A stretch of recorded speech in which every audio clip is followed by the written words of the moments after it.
আমাদের তৃতীয় দাবি করছি, আমাদের যে সমস্ত পররাষ্ট্র মন্ত্রণালয়ের মাধ্যমে সারা পৃথিবীতে যে সমস্ত রাষ্ট্রদূতরা নিয়োগ পায়, তারা যেন আমাদের রেমিটেড যোদ্ধা বা বাংলাদেশের যে সমস্ত লোক আছে এখানে নাগরিক হিসেবে সেখানে গিয়েছে, তাদেরকে তাদের সঠিক দেখাশোনা, তাদের বিপদ আপদে, তাদের চিকিৎসা সব কিছুতে তারা যেন এই রাষ্ট্রদূত যেন সঠিকভাবে দায়িত্ব পালন করে। এবং এই দায়িত্ব যারা অবহেলা করবে, তারা ওখানে পররাষ্ট্র মন্ত্রণালয়ের দায়িত্ব নিয়ে গিয়ে তারা যারা এই দায়িত্ব না করে ব্যক্তি জীবনে আরাম আয়েশ করবে,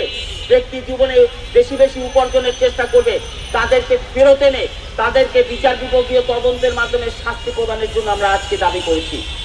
আমরা চতুর্থ যে দাবি করেছি, আপনারা জানেন যে আমাদের মাননীয় প্রধানমন্ত্রী তারেক রহমান যারা উচ্চ শিক্ষায় মেধাবী গরিব উচ্চ শিক্ষার জন্য যারা বিদেশে পড়তে যেতে চায়,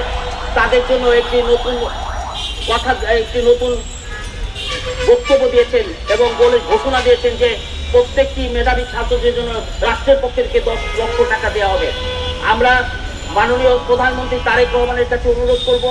এই ঘোষণা যত দ্রুত বেশি কার্যকর করা হবে, তত দ্রুত এই ঘোষণার মধ্য দিয়ে অনেক অসচ্ছল মেধাবী ছাত্ররা টাকার অভাবে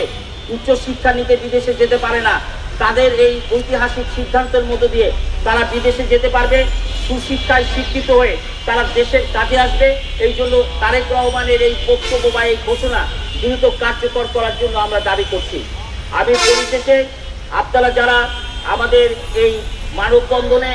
আপনারা আমাদের কভার করেছেন, আপনাদের সবাইকে আবারও ধন্যবাদ, কৃতজ্ঞতা জানিয়ে আমরা